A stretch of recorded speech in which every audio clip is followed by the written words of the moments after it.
Happy Tuesday morning. It is time for Yahoo Sports Daily. She's Caroline Fenton. I'm Jason Fitz. My God, are we stacked today? We've got all sorts of fraud alert to get into. We've got, an NFL superstar wide receiver joining us. It's a big day, but we will start the day, Caroline Fenton, like we do with every day. 3 points. What is on your mind, my friend? Monday Night Football is behind us. We don't have another NFL game until Thursday. What am I going to watch tonight? I will tell you what you are going to watch tonight. It is round 2 of the WNBA playoffs. We are headed into game 2 of round 2. So there's a new playoff structure in the WNBA this year. Round 1 was 1-1-1.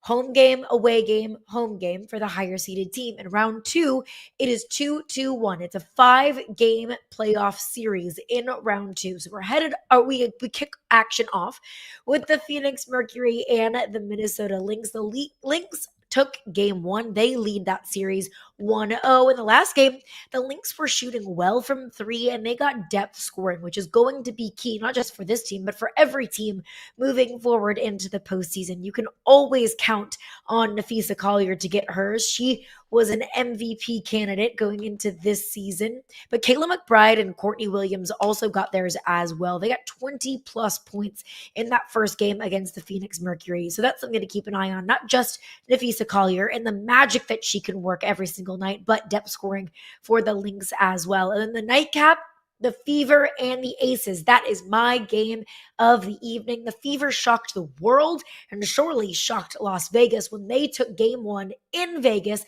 from the Aces, the Red Hot Aces, and MVP Asia Wilson. But in that game, it was Kelsey Mitchell who was playing like the MVP. She stole the show, 34 points, 3 assists, and 2 steals. And even though Asia Wilson had a double-double on that night, 16 points feels very pedestrian for somebody that can drop 30 and has dropped 30 on any given night. So the Aces have a must-win game ahead of them before they turn around and head to Indiana, one of the more difficult places to play in the W. I'm going to admit, I'll be puckered up watching the Aces play tonight. It will be electric WNBA basketball. I'll get you to my first point of the game, and it's the college basketball realm, as we got some big news yesterday that Auburn's men's basketball coach Bruce Pearl is expected to retire. His son, Steven, is expected to be the head coach for the upcoming season.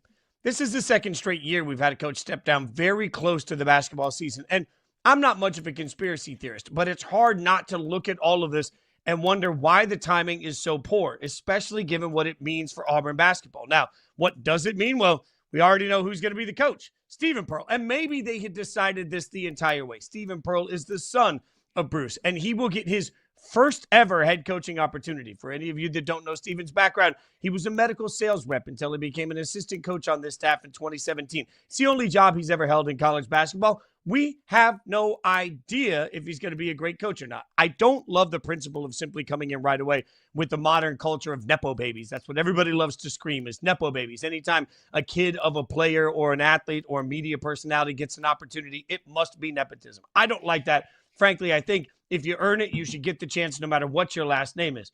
But it is also hard not to look at all of this and say, really? Auburn basketball, which has become a national championship contending program year in and year out, should be. That is the expectation for Auburn basketball. They didn't get the chance to do a big search. They didn't get the chance to look around. They didn't even do themselves the service of having the opportunity to talk to other people. They simply looked at it and said, yes, let's sign Stephen Pearl to a 5-year deal. I don't know if this is what they intended behind the scenes, but what I do know is if this was always the intent, Auburn should have announced it a long time ago, because even in the modern recruiting world, it would have helped them, and with their recruiting, understand what continuity looks like. This just looks messy. No matter what Bruce decides he's going to do next, and no matter what happens with Steven, you have to wonder, especially if this season isn't what Auburn wanted, if they didn't at least owe it to the program, the people that donate to the program, and the kids that play for Auburn basketball to actually, do a coaching search. And that gets us to our top point. We were up late last night, Monday Night Football. Yet again, we're watching the Ravens and Caroline Fenton. It was an epic matchup. We got the Lions. We got the Ravens. We spent the summer saying week 3 could be a Super Bowl preview. And if it was, boy, does it feel good to be a Lions fan. I'm telling you right now, 38-30 is not indicative of what the Lions did to the Ravens last night. The Ravens got a late trash touchdown that sort of brought this thing a little bit closer than it ever needed to be. I'm looking at this. Tell me first, what's your biggest takeaway? What did we learn about the Lions now sitting at 2-1 with this win?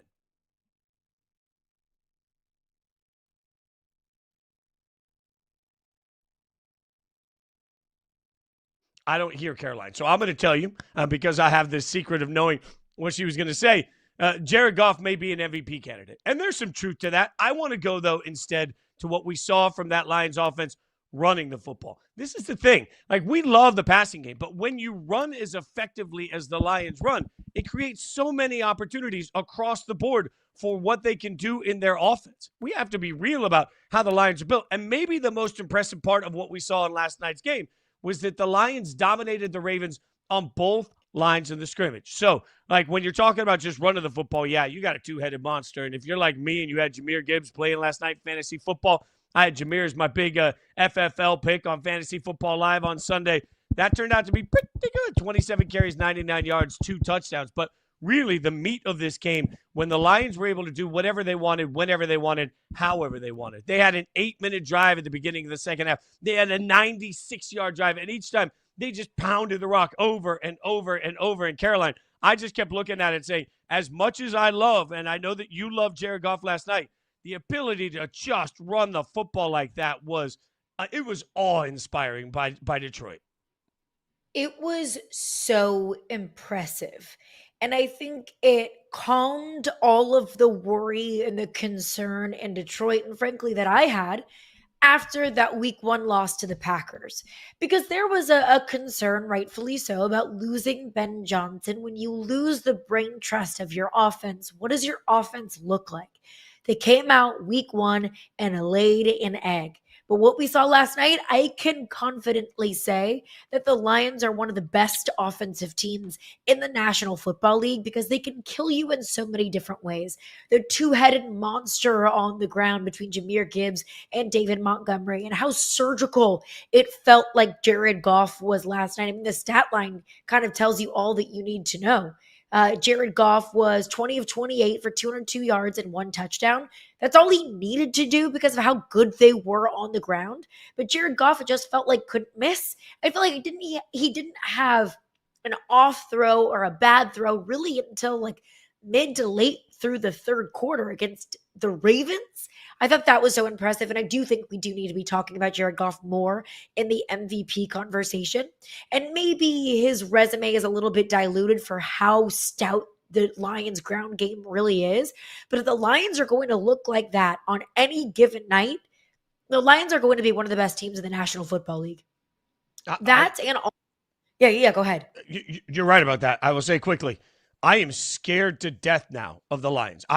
Week 1, we all sat back and said, you lose the coordinators. Let's see what it looks like. No, at this point, I am puckered up. If I'm the rest of the NFC, I don't want to take this team on. Like, they genuinely look like they haven't missed a beat from where they were last year. And I don't want to take away from what we saw from the Lions offense, but there are always two sides of every offense looking as potent as they looked last night. What's wrong with the Ravens defense? I mean, now we have 2 games, 2 sample sizes of the Ravens giving up 38 plus. They gave up 41 to the Bills in week 1 and 38 to the Lions last night. Last night, the Baltimore defense gave up 224 yards on the ground, 6 yards a crack, 4 rushing touchdowns. The Lions converted all 3 of their 4th down attempts, including a 20-yard play on 4th and 2, a beautiful throw, by the way, from Jared Goff to Amon-Ra St. Brown that set up a touchdown, a go-ahead touchdown. They had 0 sacks, forced 0 turnovers. Everybody wants to talk about this Ravens defense and how much talent is on this Ravens defense. And look, there's a lot of talent on this Ravens defense. I picked Kyle Hamilton to win Defensive Player of the Year. But if the Ravens defense plays how they played in week 1 and week 3 against the Bills and Lions respectively, 2 teams that we view as Super Bowl contenders, the Ravens will not be a Super Bowl contender in my mind. That offense, absolutely. Lamar Jackson, Derrick Henry has to hold on to the football, but that offense absolutely is Super Bowl caliber. That defense is not.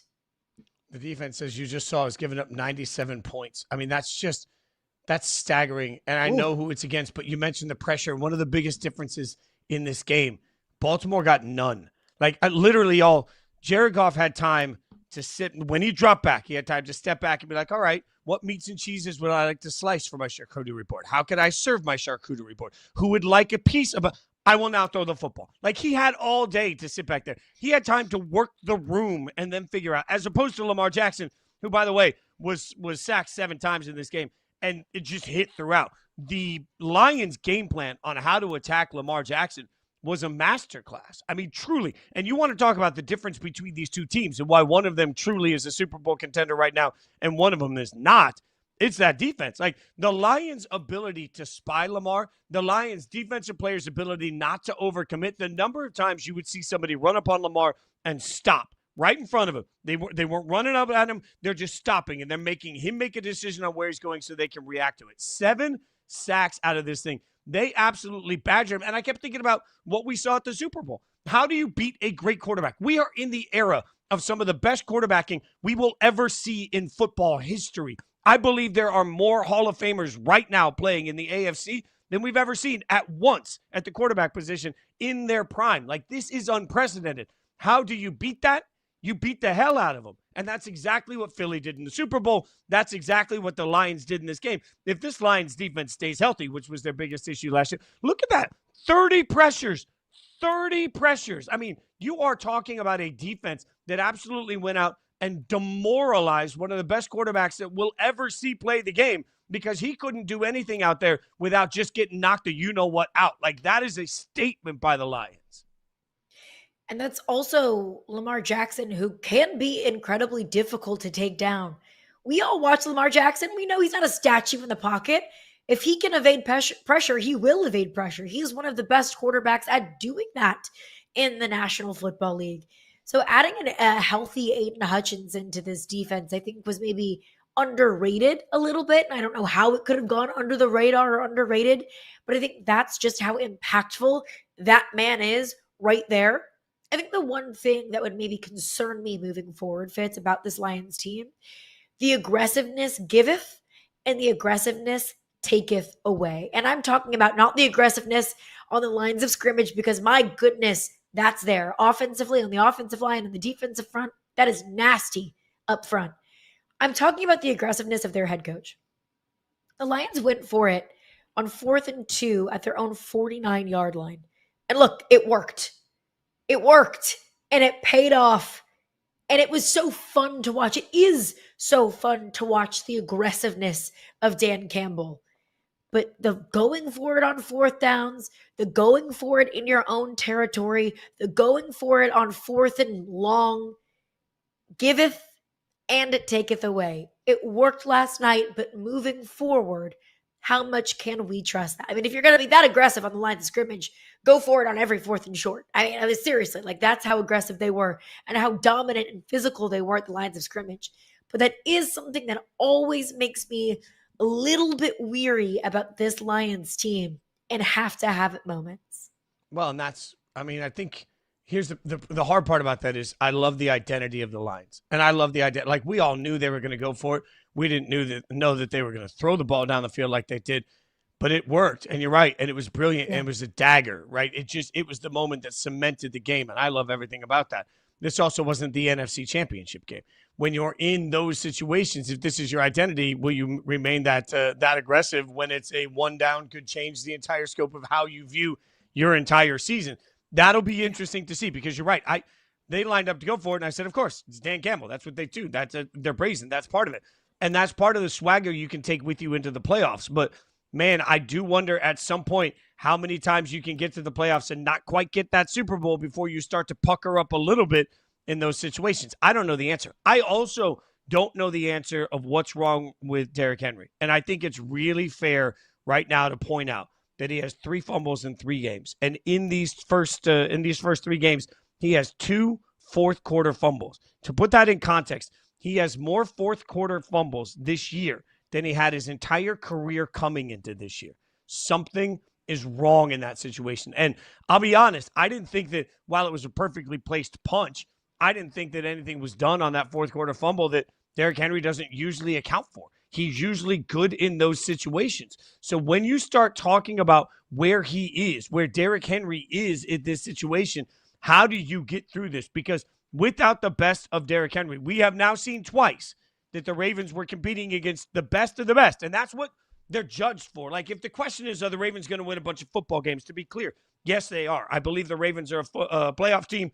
I believe the Ravens are still going to win their division. I don't think any of that is really in question. I'm sorry to everybody else in the North. I think this is still the Ravens division. They have 2 losses, if we were in the college football playoff committee, that are quality losses. One is at Buffalo, and one is at this situation against the Lions. So I get it, but man, this Ravens team is also being judged in some ways about their ability to win in the playoffs, their ability to win a Super Bowl. Like, that's what Ravens fans expect. They don't really give a damn, I don't think, most Ravens fans, about winning 11 games and then losing in the playoffs. So it's funny because I feel like last night 2 things were confirmed for me. One is that the Ravens are going to win a bunch of football games this year.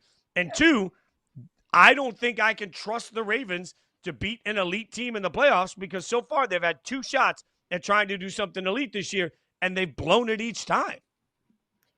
If you want to be an elite team, you have to beat elite teams. And I had a question about how elite the Lions were going into that game last night, because they got clobbered by an elite team, the Green Bay Packers, in week 1. Now my mind and my perception of this Lions team has completely changed. I have a level of trust in this Lions team that I didn't have before going into this game. I have an understanding of how physical this team is. I knew that's what the identity of the Lions was. That's what they wanted to be, a rough and tumble and physical team. Now I know just how much they can fit into that identity. The Ravens don't. The Ravens have a very similar identity to the Lions, I think, right? You want to play tough up front. You want to be solid on the offensive line. You want to take care of Lamar, and you want to run the football. The Lions did that much better than the Ravens did last night. That if the Ravens' identity is play tough defensively and run the football, the kind of Harbaugh ball that we know that they like to play, they want that to be their identity, but they didn't play to that identity last night. Yeah, the most overused cliche we've already heard this year is complementary football. You know, the concept being our offense and defense are designed to do things that help each other along the way. It's a cliche, but it's a real thing. Yeah. It's a real thing. And the Ravens have none of it. The closest they come right now is the defense complements the offense on saving their ass. All right, we got a lot of football to get into, including, rankings. Now that we've seen all the action, how do we size everybody up? We'll tell you next.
Welcome back to Yahoo Sports Daily. She's Caroline Fenton. I'm Jason Fitz.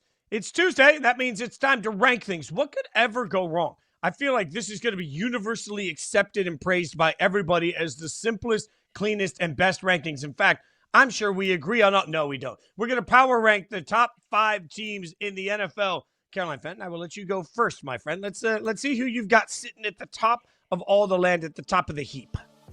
Yeah, I'm sure everyone's going to be super chill about all of this. At number 1 in my power rankings, I have the Buffalo Bills. The Bills have looked incredibly dominant. The Bills have yet to lose a game. And the Bills, although maybe it was a little bit too close for comfort in that Monday night game or Thursday night game against the Dolphins, whatever the heck that game was, I have no sense of time anymore. That game against the Dolphins was probably a lot closer than we all anticipated it to be, but I think the Bills, top to bottom, have looked like the most complete team in the National Football League. I think we might actually have an agreement at the top of the list. It gets hairy after that. Who do you have at number 2? At number 2, I have the Philadelphia Eagles. The Philadelphia Eagles, I think, have a collection of some of the more impressive wins in the NFL. Week 1 against the Cowboys, that win against the Rams on Sunday, that showed me, come hell or high water, the Philadelphia Eagles are going to find a way to win a football game. That's exactly what they did against the Rams on Sunday with that missed field goal return for a touchdown. The Eagles are such a complete team. Okay, Are we agreeing? I don't like this. Well, we'll see. Okay. We'll see. There's a drama come. Where are you at number 3? At number 3, I have the Green Bay Packers. I know, that sounds weird. They just lost to the Krabby Browns. Sorry, Mike Goldfarb, our producer, who's a Browns fan. I get it. It feels weird putting them above one of the teams that we saw win last night. But I still remember week 1. I still remember week 2. I still remember how dominant the Packers have looked. Now, the offense was bad. Yeah, on Sunday. I get it. I understand. Jordan Love was iffy. Jordan Love threw the death pick. He can't do that. That's why I have trust issues with this Packers team. But the Packers team that we saw dominate offensively, defensively, special teams in all 3 phases in week 2, that team is still in there. So for that reason, I put the Green Bay Packers at 3. I do have the Detroit Lions at 4. I like to treat this like the college football playoff committee, head to head. The Packers won head to head, so I have to give the Packers, when we only have a 3-game sample size, I have to give the Packers the edge over the Lions. Initially, going into last night's game, just a little bit of a peek behind the curtain, I didn't have the Lions in my top 5. After what we saw from the Lions last night, they are squarely in the top 5. They are incredibly dominant. They are also such a complete team. They can beat you on the ground. Jared Goff can beat you through the air. They can beat you at the lines of scrimmage. They can beat you in the secondary. The Lions made a statement with their win over the Ravens last night. They are number 4, and rounding out my top 5, let's not forget about Justin Herbert and the Los Angeles Chargers. Justin Herbert, we saw on Sunday, make one of the most impressive plays that I have seen. Pressure's coming at him from both sides. He steps up, he rolls right, he wraps his arm around Nick Bonito, the defender, hits Keenan Allen in the end zone. Mwah, chef's kiss, MVP type of play. The Chargers not only have the edge in the AFC West, but the Chargers are looking like they have an edge that we haven't seen before with Justin Herbert at the helm. A lot of NFC love. Okay, that's your top 5. That's very well done, Caroline. It's not right, though. It's very well done. I'll show you how it actually should have been done here, as I will give you my power rankings. And again, number 1, Buffalo Bills. And I'll admit, this is all about Josh Allen. This is all about the eye test. This is all about just the fact that when you watch it, you think, God, it just looks so easy the way he does it. And that, frankly, puts him at number 1, which means I put the Eagles at number 2. And again, like, I hear you. In fact, I really wrestled with this because the Eagles find a way to win. Like, at some point, we just have to credit, as I keep saying, I said yesterday, the Eagles are sitting in the current dynasty. So I really grappled with this because if I had the Bills taking on the Eagles right now during the regular season on a neutral field, I think I would lean Bills. But if this was the Super Bowl, I'd certainly lean the Eagles. So I don't know what to do with this. This is 1-1A. I took the Bills 1. I take the Eagles 2. I stand behind that pretty squarely. After what we saw last night, the only appropriate place to place the Detroit Lions is 3. And I almost put them higher than this. I grappled with what to do. I know they lost week 1 to the Packers. Since then, they have been on a tear. And week 1 is a little bit like preseason for a lot of these teams. Week 1 was just disjointed. Week 1 was disjointed all over the place. Every year we see week 1 results that we try to turn into themes, and it turns out they're just outliers. I think the Packers beating the Lions was an outlier. I think if those two teams were to play this Sunday, the Lions would race them. This Lions team has gotten it all together, and I know they have an L, so I didn't put them ahead of the Bills or the Eagles. But, man, I got to be honest. Right now, if the Lions were playing the Eagles on a neutral field after what we saw last night, I'd actually probably take the Lions. So the Lions are nipping at the heels, which means then at 4, I've got the Chargers. And I feel weird because the Chargers are undefeated, so the Chargers should be ahead of the Lions, and that's just the way it should work. But, again, I'm going full college football playoff eye test committee here. I'm just asking games apparently don't matter to me at all because I've got the Lions in at 3, even though the Chargers are undefeated, and I get it.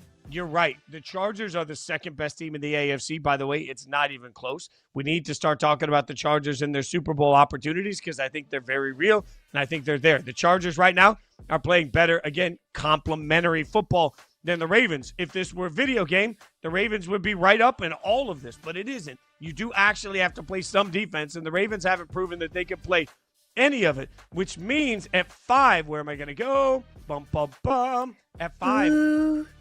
I go with the Packers. Even though the Packers beat the Lions, the Packers, they went in and just, they showed us everything that the worst of the Packers can look like against Cleveland. And that is a bad win. I don't care, or a bad loss, I should say. I don't care how you want to couch it. I think the Packers going in and losing that game. Look, I'm still trying to give them that game. It doesn't make any sense. I think the Packers winning that game was lucky. I get it. It's just a bad, ugly loss. And, I mean, honestly, the craziest part about all of this, Carolina, this is what's tough for me. I think the Ravens, if their defense was even just able to hold up at a very base level, the Ravens could be 2 or 3 in this list. Their offense is that good. I just can't trust the rest of the team after what I saw last night. So Baltimore goes all the way out of my top 5, and I went into last night thinking, Baltimore's going to be the number 2 team if they beat the Lions. And instead, they lose in such a way that I can't get that run defense out of my mind. I can't get their lack of run defense out of the mind. I can't get the way that Lamar got beat up out of my mind. Like, the Eagles would absolutely destroy that version that we saw last night of the Ravens. I think Baltimore's fallen out of the top 5. They're out of my top 5 as well.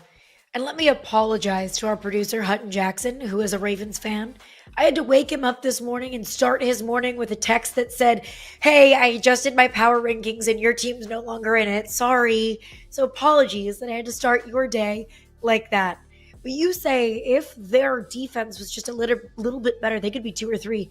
Fitz, if their defense was a little bit better, they could be 1 because they have lost by thin margins to both the Bills and the Lions, 2 teams that I view as legitimate Super Bowl contenders. I think there is absolutely a realm of possibility where we see the Bills and the Lions in the Super Bowl.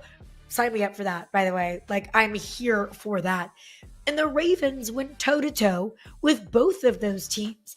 That's how close the margins are in all of these games, that the Packers could suffer a brutal loss to the crummy, crappy Browns, and we still both give the Packers the benefit of the doubt over the Baltimore Ravens. That's how concerned I am about their defense. Look, so let me take the opposite here. I think the Ravens are going to get their defense right over the course of the season. I picked the Ravens to be my AFC Super Bowl AFC Championship game. I picked his Chiefs-Ravens, and I took the Chiefs to go. I stand by that. If the Ravens can fix this, they'll be fine, and I think they can. I think they stand by the juggernaut Chiefs earlier. Here's the crazy thing: the Chiefs and the Ravens play on Sunday, so one of those 2 teams is going to be 1 and 3, and they're still going to make the playoffs. Both of them. I think that the need to take all of the rest of the AFC and just throw them away. Tell me who's separating. Other than the Bills and the Chargers, there isn't anybody in the AFC right now that most people truly trust I think you're going to see a lot of bad football teams trying to shoot for mediocre to get their way into the playoffs, and that's what's wild about it. Because and then the other part is from our top 5, we didn't even address. You talk about depth in conference. Tampa Bay isn't on this list. San Francisco, that just keeps winning, even though that they don't lose, is on this list. Like, it's amazing to me that our presumption has been for years the AFC is the supreme conference for the last several years. The AFC has better quarterbacks, but right now the NFC has better teams. The NFC has more depth. Like, you could look up and down the NFC, and I could probably name 12 NFC teams that could potentially find themselves in the playoffs. I could make a legitimate case for 10 to 12 teams to find themselves in the playoffs. In the AFC, it's the Bills. It's still the Ravens. It is still the Ravens. They're just not right now the class of the NFL in the top 5. It's the Bills. It's the Chargers. It's the Ravens. It's the Colts. It's the Colts. Are we putting the Colts? The Colts. I'll be honest. I felt like a bit of a fraud. Like, I looked at the top 5 and I was like, well, I mean, if we're just going to go by outcome, then the Packers could be dunked out and we could put the Colts in. Man, I don't know. Like, I just don't know that as much as I'm the big believer in this world on the Colts, I don't know if I believe that the Colts are better than these 5 teams. It's hard to trust the Colts. And we will get into that. Our trust meter for some of these, hot new bombshells that have entered the villa, a la Daniel Jones. But yes, right now when we look at the grand scheme of the NFL, we're so early in the season. It is such a young season that right now, sometimes I defer to trust. Right now, I can't trust the Baltimore Ravens. Ravens fans can't trust the Baltimore Ravens. Who can trust the Baltimore Ravens? With those 5 teams that we just listed, maybe with the exception of the Packers, because after the Packers lost to the Browns, I lost a decent bit of trust in that team. But those 5 teams have earned our trust. You lost a decent amount of trust. Many people lost a decent amount of money on that game. All right. Speaking of losing, let's get into one college football program that has figured out how to lose a punch. Is Clemson football dead forever? We'll tell you next.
I guess we stink, but why are we held to a different standard from all these other teams out there who ain't ever won nothing?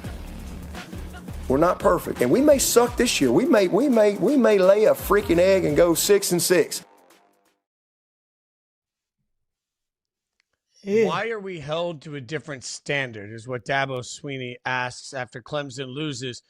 It's Yahoo Sports Daily, Caroline Fenton, Jason Fitz. And Caroline, I'll let Nick Saban answer that question, which he did on game day when he said you're held to the standard that you created, and that's part of college football. I think there is a reality here that Dabo is now looking around saying, fine. I've won a lot. It's not good, but if you didn't believe in us now, you never did believe in it. He's giving us every cliche. Oh, And the real save answer, it. like today, right now, Clemson football sucks. And that's just a fact. Clemson football is not good. You lost at home to Syracuse. You're 1-3. It's falling completely off the rails. Your program isn't good. And frankly, we're watching what feels like a meltdown of Dabo every week, where he's doing everything but just take accountability for the fact that they are where they are right now. And let the record show that one win came against Troy when they started that game down 16 points.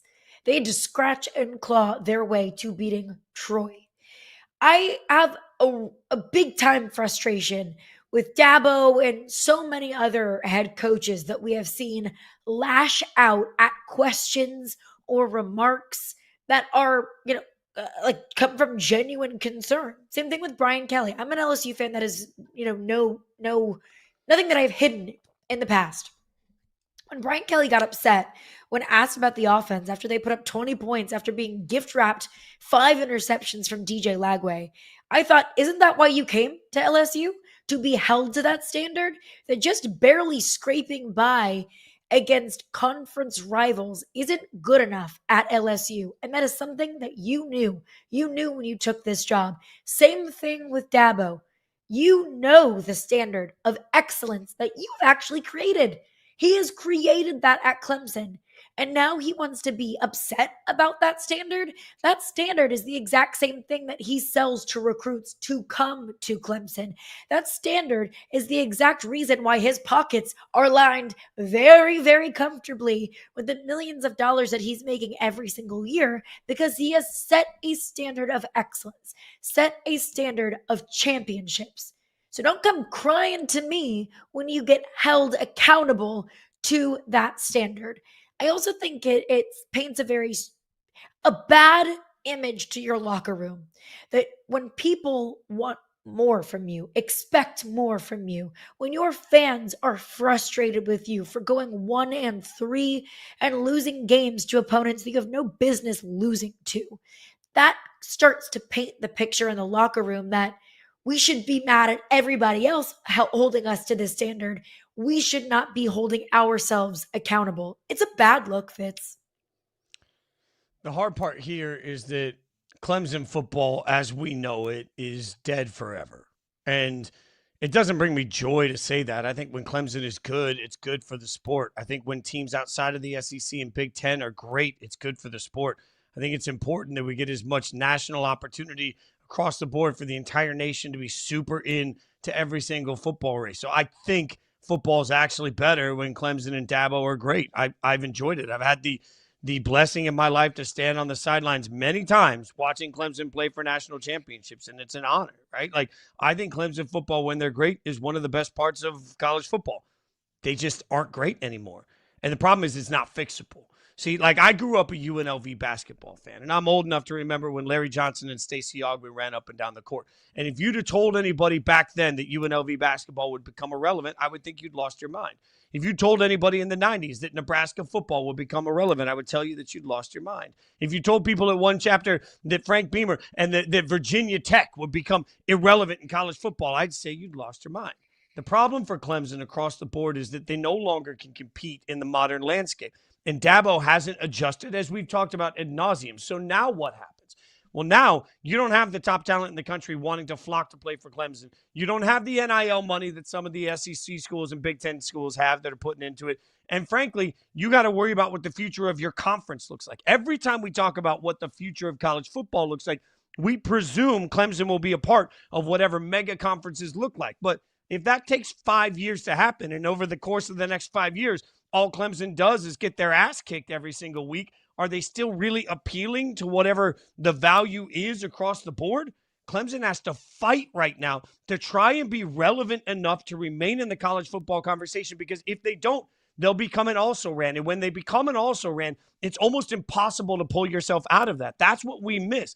It's so hard once your program has become irrelevant to find relevance again. And Dabo right now is making a million excuses, but what he's not giving anybody is solutions. I have yet to hear a single thing out of Dabo's mouth about what's going to fix this season. I've yet to hear a single thing over the course of the last 18 months about what's going to bring Clemson back to where they were. All we hear is, trust me, I've won football games. Well, guess what? You're not winning football games now. And the single greatest coaches in the history of the sport lost trust when they stopped winning. You are not better than that. And at some point, you've got to figure out how to fix your program. Otherwise, you're right, Dabo. You can go coach somewhere else. You can go make millions of dollars somewhere else, and you'll win football games somewhere else. But what will you leave behind? You will leave behind rubble of a forgotten program that used to matter in college football. That's the consequence for your actions if you don't do anything to fix Clemson. I fear that Clemson is. I don't root for it. I fear that Clemson football is dead forever. It's adapt or die. That's what this game is. That's what sports are. College football has undergone some of the biggest changes over the last 5 years that we've ever seen in the sport. NIL, transfer portal rules. Now you can directly pay players. It's a different game now. And if you don't adapt, you will die. Ask Nick Saban. He's done it. He's done it several times over.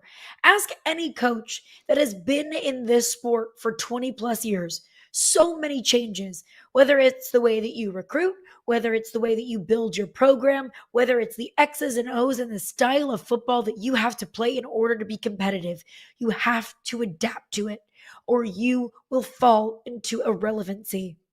Dabo has been very outward and not wanting to embrace those changes or adapt to those changes. He said, hey, we play in God's name, image, and likeness. And that's a great and wonderful sentiment if that is the culture that you have built in your locker room. But that's not necessarily the best way to compete in today's college football. Because in today's college football, players will go where they make the most money. You might not like that. I'm sure Nick Saban didn't like a lot of the changes that he had to embrace in college football, but he did it anyways because he knew it's either adapt to this or I'm out of here or I lose.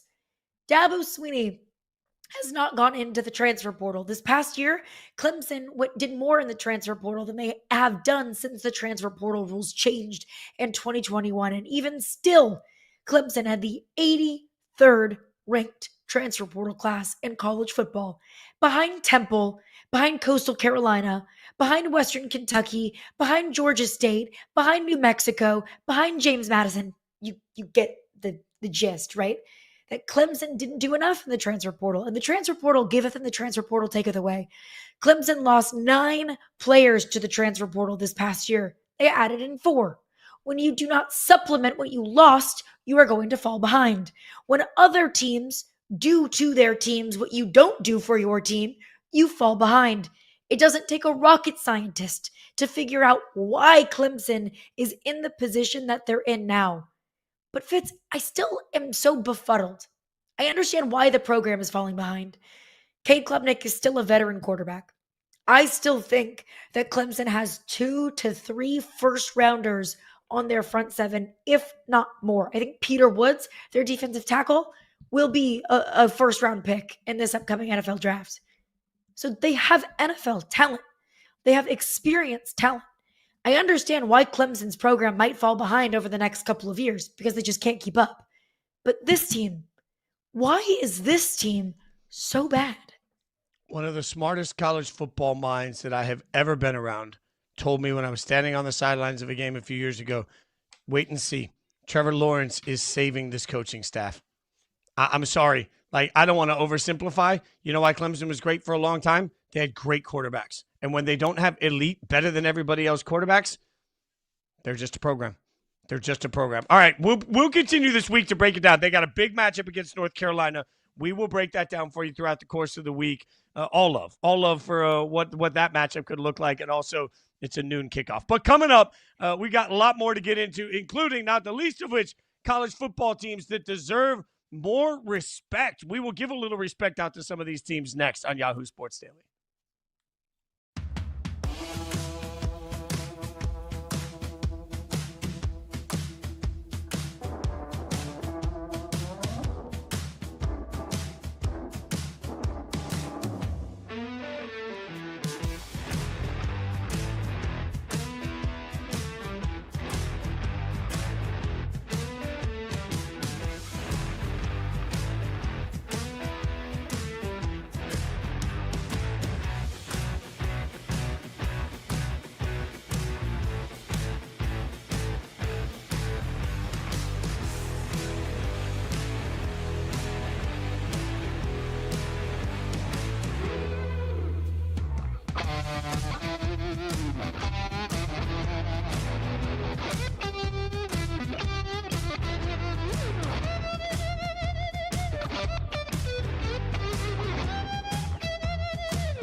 That's what I saw on tape too, and I thought our defensive line could whip their offensive line, and we did. And they came out and played with tempo early and give him time to throw. He's going to get the ball where it's got to go. And I think the sacks were huge.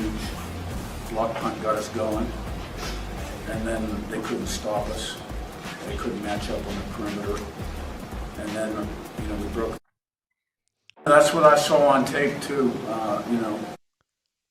We broke their will and pounded them, he says at the end. Curt Cignetti says, we broke their will and pounded them. Now, Caroline Fenton, Jason Fitz, Yahoo Sports Daily, we're going to get some teams that, we'll answer some questions on some teams that might need a little bit more respect in this college football landscape. But broke their will and pounded them. They did. I mean, they absolutely crushed the Illini. There's no doubt about that. The question is Curt Cignetti now the most intimidating head coach in college football? That's the question, Caroline. What do we say? No, he is no Kirby Smart. I apologize. I would put Dan Lanning up there in terms of most intimidating head coaches. But that's not to say Curt Cignetti is not a great head coach.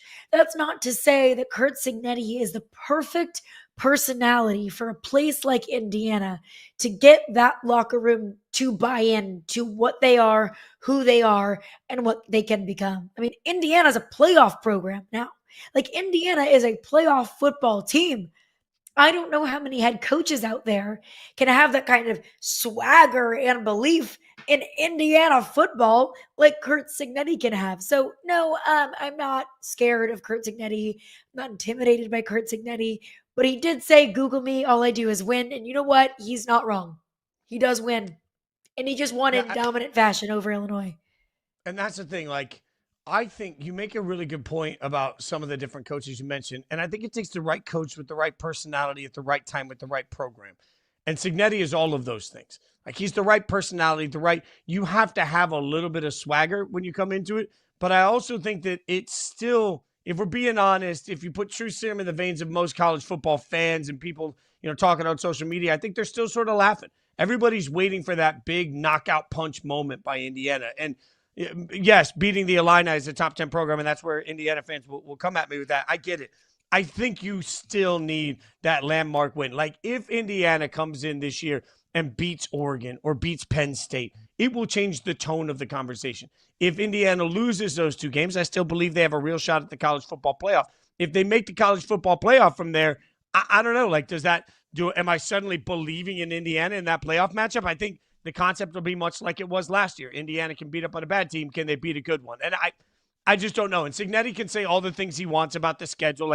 He's doing what he has to do. He's talking a big talk, but it just feels like 80s WWE where you've got one wrestler that's talking a big talk, but at the end of the day, they're going to get their ass kicked by Hulk Hogan. That feels like the inevitability of where Indiana is going to end up. That being said, I do love the swagger. What about Texas Tech? All right, just how good Texas Tech, another team we're not giving a lot of respect to. What's the ceiling in your mind for Texas Tech? The ceiling for Texas Tech, they'll win the Big 12, obviously, make the college football playoff. I think Texas Tech can be one of those teams that steals a college football playoff game. I don't right now put Texas Tech in the same realm of championship contenders like I do with Penn State or Ohio State or what we've seen from Miami or Georgia.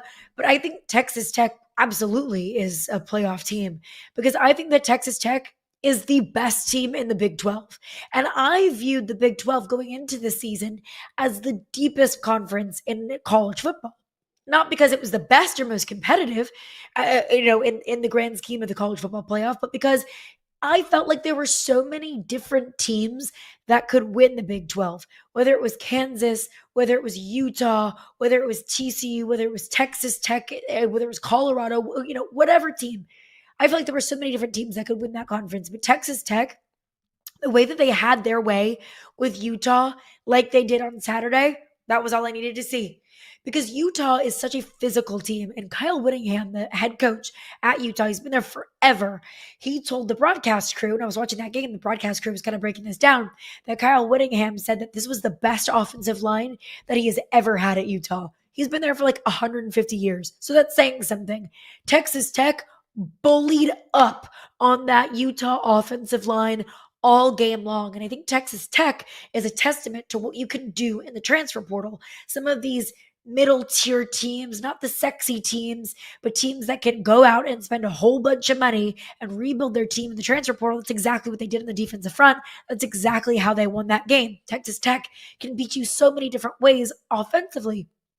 They have kind of a DNA of that air raid, Mike Leach, Cliff Kingsbury offense, but they can also bully you up on the ground. They can beat you in so many different ways. So why can't Texas Tech win the Big 12, make the college football playoff, and win a game in the college football playoff? I absolutely think that's not only in the realm of possibility, but in the realm of probability for this team. Yeah, follow the money, too. According to some reports, Texas Tech invested around $60 million into their sports programs, all sports this year. A large portion of that went to football. Is crazy. Yeah. It's just crazy.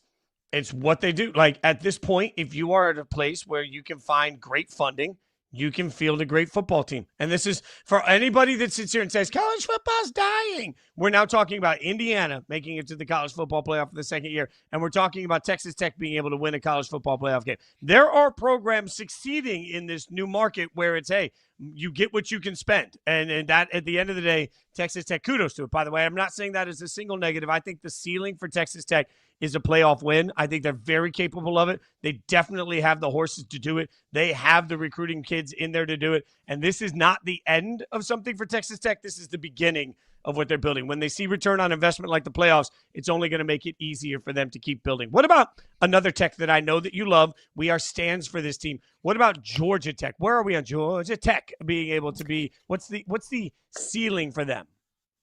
I love Georgia Tech. I really do. They're becoming my team this season. I love everything about Georgia Tech. I think their ceiling is the ACC championship game. I don't think that Georgia Tech can beat a Florida State or a Miami, but I think Georgia Tech getting to the ACC championship game is a massive win for this program. Because I look at Syracuse. Syracuse is absolutely in that conversation, but Stephen Jelly, their starting quarterback, is out for the season. He tore his Achilles. So Syracuse, I would probably take out of that conversation. My apologies, Fran Brown. I don't know how many times you're going to get washed throughout the rest of the season, but Georgia Tech has the lovely luxury of not playing Miami and not playing Florida State. Miami and Florida State play each other. So if Georgia Tech runs the table and wins out the rest of the season, then they will most likely face the winner of that Miami-Florida State game in the ACC championship game. I think that's their ceiling. I don't know if their style of play can beat some of these more high-powered offenses. And I really, knock on wood, I am nervous about their style of play and Haynes King getting out throughout the rest of the season unscathed. Yeah, there's no doubt. Remember, their game against Georgia at the end of the year will not count for the ACC standings for anybody that doesn't know that. So however Georgia plays out won't make a difference. I agree with you. I think the ceiling is the ACC championship game. I also think that's probably the consistent ceiling. Like, this is going to be an ACC championship game type team for the next several years because I believe in the coach and the way that they built that program. All right, let's get one more. I had the helmet on last week. I threw the helmet off last week. Vanderbilt football. Vandy, I cannot believe it, is just they're flying up the rankings at this point, ranked number 18. So is it time to put some respect? What is the ceiling for Vandy and Clark Lee? It's been time to put respect on Vanderbilt's name. Have you not been paying attention? Have you not been paying attention to Diego Pavia and what Clark Lee is building in Nashville? If you haven't paid attention, I highly recommend that you do, because this is not I was going to say your dad's Vanderbilt, but it's more like this is not the Vanderbilt of like 2 years ago. Yeah, this isn't your big brother's Vanderbilt. Like, this isn't like your Vanderbilt. I mean, like Vanderbilt has been awful for the majority of its existence until last year when they beat Alabama, and now they went on the road, beat South Carolina, a top 15 team, blew them out of the water. Vanderbilt is rising in the rankings. Vanderbilt has the disadvantage of playing in the SEC. Because I talked about Indiana, they have a fairly manageable schedule. Yes, they play Penn State. Yes, they play Oregon. But they can go 10-2 and make the playoff. Same thing with Georgia Tech. They don't get Miami. They don't get Florida State. Vanderbilt, however, they go to Alabama. They go to Texas. They go to Tennessee. And then they host LSU, Auburn, and Missouri. I will say the ceiling for this Vanderbilt team is winning 3 of those games. 3 of those games that I just mentioned, any combination of those 3, I don't see Vanderbilt getting to the playoff, getting to Atlanta in the SEC championship game with the gauntlet of the schedule that they have. Prove me wrong, but that is a total murderer's row. Win 3 of those games, that's the ceiling. Okay, so I'm with you. That's the realistic, like you are being realistic. The realistic ceiling is to win 3 of those. And I think, frankly, that's like they can beat Auburn. I think they can beat Missouri. It gets tougher on the rest of them. But if I can win 3, can I win 4? I mean, that's the one, if I could just get one more, if I could shock the world, they shocked the world and they beat Bama last year. If I can get 3, can I get 4? And if I get 4 out of those 6, you bet your ass. Can I get 5? The college football playoff. No, if they take 2 losses out of that, they're not in the SEC championship game, so they don't have to get murdered there. They're going to be one of those SEC teams sitting on the outside with 2 losses. The committee will look at that gauntlet and they'll say, I don't know, like we got to give some respect to it. The ceiling for Vandy is that they somehow miraculously win 4 out of those 6 and they end up in the college football playoff. Let me dream. Okay. That's also not very realistic. The realistic ceiling is congratulations, Clark Lee. What a season it has been and what a program he's building. And then worry about getting Diego like 18 more years of college football eligibility because I just don't want to see him ever not play for Vanderbilt football moving forward. See, we gave you some respect and love all across the board from some of these college football teams that deserve even more of it. Hour number 2 of Yahoo Sports Daily going to come up right around the corner. We've got so much coming to you, including, a superstar NFL wide receiver going to join us. But before we do that, Fraud Alert NFL Edition coming up next.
Welcome back to hour number 2 of Yahoo Sports Daily. She's Caroline Fenton. I'm Jason Fitz. Got an hour left to hang out with you. In about 30 minutes, we'll be hanging out with Marvin Mims, the Broncos wide receiver, going to be joining us. Cannot wait for that. But, my friend, we will start this hour as we start every hour with 3 points. What is on your mind? Yeah, this past week in the NFL, not a great week to be a field goal. A lot of them were blocked. Also, not a great week to be a star receiver in this league. It was reported that CeeDee Lamb is not going to be placed on IR, but he is day to day with a high ankle sprain. Going on to another team in the AFC in Tampa Bay, Mike Evans, wide receiver for the Buccaneers, also is day to day with a low grade hamstring injury. And reports say that he'll be undergoing an MRI today to decide the severity of that hamstring injury. But this is kind of same stuff, different day. Unfortunately for Mike Evans, that hamstring has continued to nag him over the last couple of years of his career. As far as CeeDee Lamb is concerned, no IR is a great sign for the Dallas Cowboys because the Dallas Cowboys are only going to win games offensively. That defense stinks. And that offense cannot be whole and cannot be complete without CeeDee Lamb. So expect to see that Dallas Cowboys offense take a little bit of a step back. With Mike Evans, of course, we'll figure out the severity of that hamstring, how long he'll be off the field. But if it is short term, I'm not overly concerned for this Buccaneers offense. That's no disrespect whatsoever to Mike Evans and his impact on this team, but I have so much trust in Emeka Egbuka and their quarterback, Baker Mayfield, who has been the king of clutch over the last couple of weeks, and their run game with Bucky Irving. This Bucs team can at least hold it down for the short term as long as Mike Evans is only out for just a couple of weeks. They're not great for some star receivers in this league, but fingers crossed for the best, Fitzy. Yeah, fingers crossed for the best for real football and for fantasy football. Sorry, y'all. Like, we're all just dying on the vine here. It is tough. It's tough out in these streets. This Brutal is my out reminder.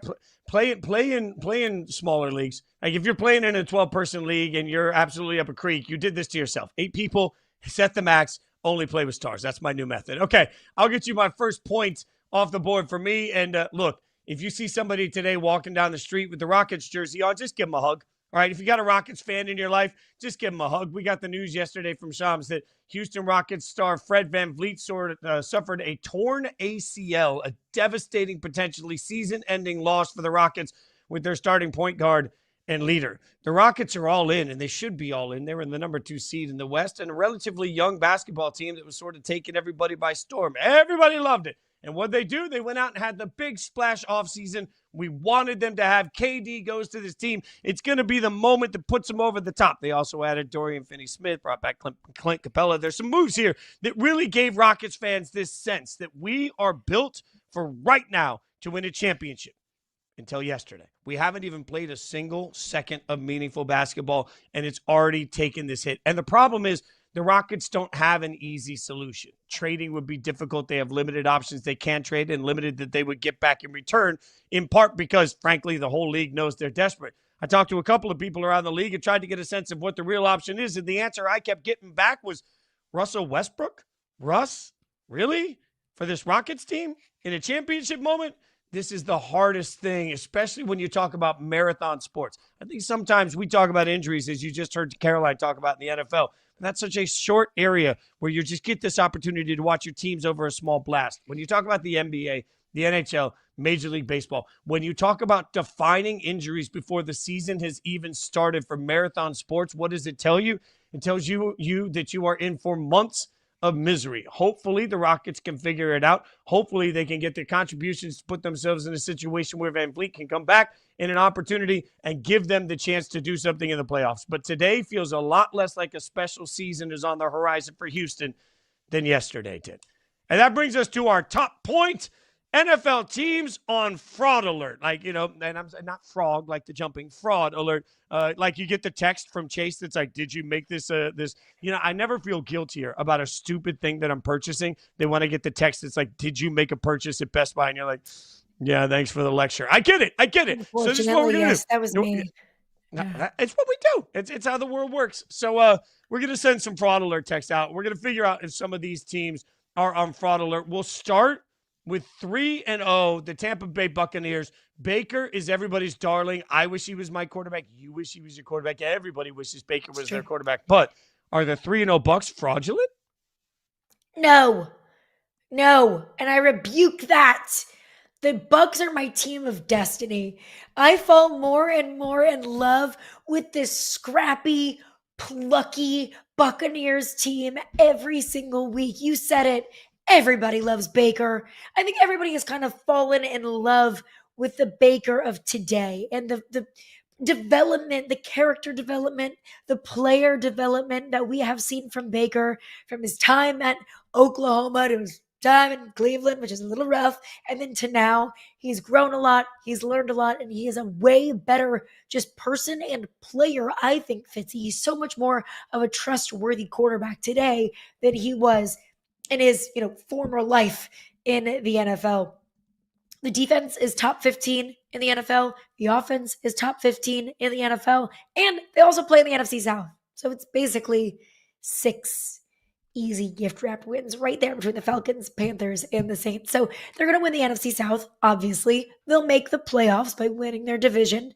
And I think with the way that Baker plays, with the biggest IDGAF attitude of anybody in the NFL, why couldn't they steal a playoff game? Why not? This team's plucky. They're a team of destiny. This team is not plucky. They are not a team of destiny. This team is Fraudy McFrauderson. Yes, they are. Fraudy McFrauderson. They have 3 wins. Not. They are 3-0, and those 3 wins took a last-second, oh my God, effort to beat the Falcons. Checkmark, suck.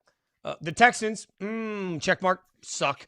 They and also then do suck. The Jets, checkmark, suck. They suck as well. They have 3 wins over 3 bad football teams that took all the way down to the wire. And then we say, well, it's the personality. And why is this a double standard to the Chiefs? Well, because the Chiefs did it so much that we couldn't make it make sense. But the reason we couldn't make it make sense is because usually lucky wins sort of eventually come back to the mean. It comes back to the average. I think Baker is incredible. I think Emeka Egbuka is incredible. I love watching them play. I enjoy watching Bucs games every single week. I don't know how the hell they're winning. More importantly, I don't know how the hell they're in the situation where they need luck at the end of the game to win. I cannot make it make sense that these games have been so wildly close, but I can't stop thinking about it. At this point, I'm looking around and I'm saying, I want you to be a Super Bowl team. You're supposed to be a Super Bowl team. You have all of the elite things in the elite places to be the elite team we want you to be, but you are struggling to beat the teams that stink. I don't know.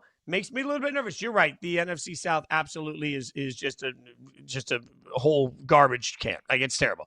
I get that. I get the NFC South sucks. But at some point, if we want the Bucs to be a great team in the NFC, if the answer is can they make the playoffs, sure. Maybe they're not a fraud in making the playoffs because they're the one athletic kid playing dodgeball against a bunch of fat kids. Okay, you're going to make the playoffs. But does that mean that you're going to be really good when you play against the other athletes?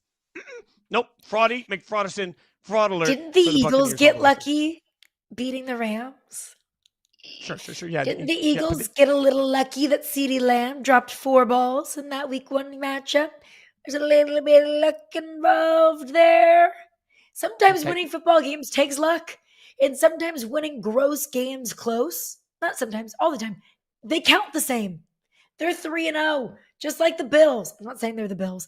They're 3-0, just like the Eagles. I'm not saying that they are the Eagles. But sometimes you got to get a little lucky.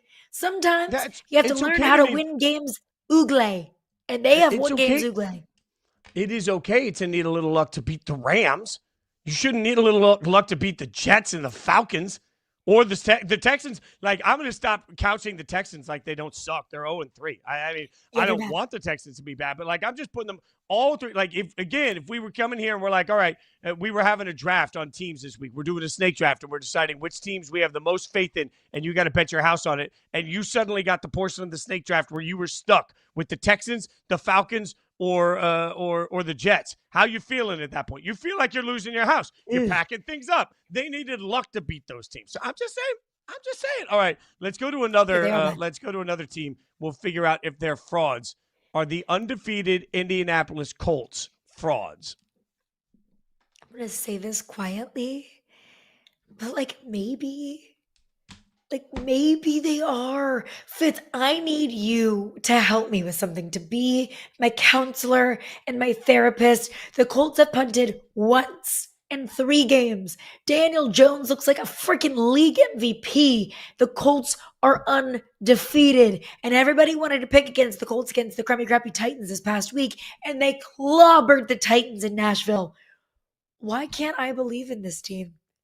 I think the Colts could be frauds, but I can't believe in them. I can't believe in Daniel Jones. I can't believe in a Colts team that's been 9-8 and 8-9 pretty much the last several seasons. Why can't I believe in this Colts team? I think because we've seen how bad it can look sometimes, and we've seen how bad Daniel Jones can play. And that's just being fair for a second. And if I wanted to come in and be a naysayer, I would say, well, you beat the Titans, who surely look like they are just careening towards a top 3 draft pick. You barely beat the Broncos, who, by the way, may not be all that good this year. And you beat the Dolphins, who suck. So I could totally understand that. Now, I'm going to take all of that caution. I'm going to throw it to the wind, and I'm going to say that this is a playoff team, baby. Why? Because the best of Daniel Jones is coming out now. This is where just styles make fights. Daniel Jones, from the minute he got drafted from the Giants, was going to be failed by the Giants. Everything was failure about that.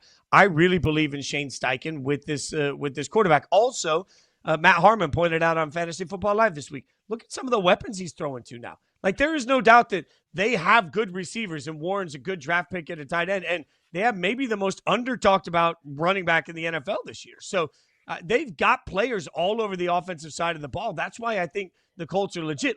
You're right that they have been 6-7, as the kids say, over the last couple of years, 9-8, 8-9. Nothing to write home about that, right? I get that. But also they did that with really, you did that with Gardner Minshew. If you win those games with Gardner Minshew, you should get some sort of an award. You should get, at the end of the year, they should get a new NFL award out that's sorry you had to play with that guy as your quarterback award. And that's what he's had for the last couple of years. Now Steichen gets Daniel Jones, and we thought it would be the same thing. It just isn't. It just isn't. Daniel Jones looks different. And maybe you're right. Maybe this guy is going to come falling down at some point. Maybe it all comes back crashing down to earth. I don't know. This just feels like you have the right combination. And I think there's something to kind of like we saw the resurgence of Baker. And I know I've told this a million times, but at the Super Bowl a couple years ago, when I asked Baker what was different, why he suddenly had success in Tampa, he said, you know what? I wasn't the number 1 pick anymore. I wasn't the franchise savior anymore. I was just able to come in and be me with people that believed in me, and I got really comfortable. I think Daniel Jones getting out of New York and getting away from the Giants' expectations, getting away from the organization, getting away from being talked about every week, to going somewhere where essentially he's invisible. He can go take his family out for shrimp cocktail and nobody's going to stop him in Indianapolis. I just heard great things about the shrimp cocktail. Oh, it's too spicy for me. But it's still, I think Daniel Jones maintains this level of success because this is the right city and team and coach for his personality and skill set. Playoffs, baby. I'm taking it. What about the Jags? Stay in the same They're going to go to the playoffs because the AFC South stinks. But speaking the Jags of the 2-1, South, we'll stay there. We're saying that. Are you saying the Jags are frauds at 2-1? Yeah, I think that Trevor Lawrence is a fraud. I think that we have finally, as a football society, decided that Trevor Lawrence is who he is. When for so many years we were holding on to the potential. Just look at him. He looks like an Adonis out there. But we were holding on to the potential of Trevor Lawrence, of the next great one. The 5-star recruit who led Clemson to the national championship game and to a national championship. And the number 1 overall pick, that we all were holding on to Trevor Lawrence and his potential in the NFL. He's not that. Trevor Lawrence is fine. Trevor Lawrence is good. Trevor Lawrence is not great. Trevor Lawrence is not elite. Trevor Lawrence is not, and I don't think will ever be in the conversation of that elite tier of quarterbacks in the NFL. That's what we expected him to be. So for that, I think he is a fraud. I think the Jags are frauds. I don't think the Jags are going to be in the playoff conversation in the slightest. The Jags look rough. Everything about the Jaguars organization screams fraud to me. Trevor Lawrence screams fraud to me. He had a throw in the Texans game that was intercepted that Jamarcus Russell would have seen coming. You are not talking about the sort of throw that an elite quarterback makes, and I know the potential. Again, as I said earlier, I was standing on the sidelines when he was playing for college football national championships, and there were real conversations about whether or not he should sue the NFL to change the rules to try and be drafted earlier because he was going to be the next John Elway. He is not the next John Elway. And at some point, no matter who you were in college and no matter what we thought of you coming in, we have to change our minds. Much like we have to change our minds about the things we thought about Daniel Jones the day he was drafted, maybe in the opposite way, we need to change our minds about the things we think around Trevor Lawrence just because of where he was drafted and just because of how he looked in college. The Jags have done everything they can to screw him up every single step of the way. Maybe a change of scenery can bring out the greatness in him. I don't know. But that change of scenery isn't coming just by bringing in a new coach. Liam Cohen, fine. There are some people out there that think he's going to be a world beater. I see somebody that, frankly, has been let go multiple times by smart minds that have just let him walk out of the building.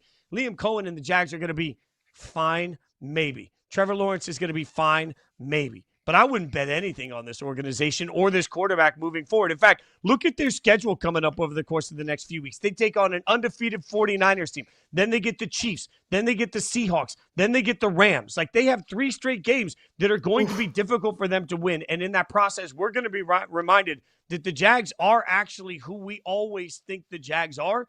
They're forgettable as a brand. They're forgettable as a football team. Everything they do is just stuck in some realm of irrelevance and mediocrity. That's who the Jags are. That's who the Jags will be. That's who the Jags will be defined as until they prove otherwise. So we'll keep breaking it down. We got frauds. We got fraud alerts. We love doing that. It's fun to have some fun. But we're gonna have fun next with an NFL superstar wide receiver. Woo!